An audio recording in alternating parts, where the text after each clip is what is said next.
Hi there, my name's Kristen, and I just wanted to speak a little bit about my experience in Megan's hybrid breathwork facilitator training program, which I'm just in the final stages of completing now. And I was already facilitating breathwork before joining this program, but I wanted to deepen my education, my skill set, really to be able to take people deeper, to have that full 400-hour certification to round out my abilities and my potential to maybe even hold trainings in the future.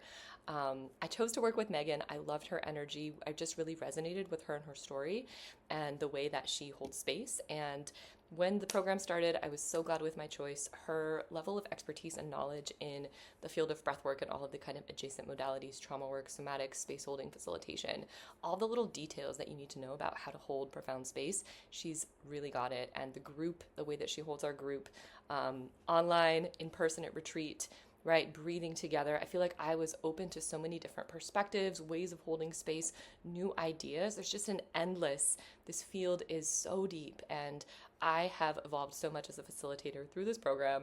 I know you'll love working with Megan. She's an absolute angel and so passionate about what she does, so knowledgeable. Yeah, so whether you're brand new to facilitation or whether you've already been in this world for a while and you're looking to go deeper, really highly recommend working with Megan in this training. Yeah, it's going to open up so much for your career. So I hope that you go for it.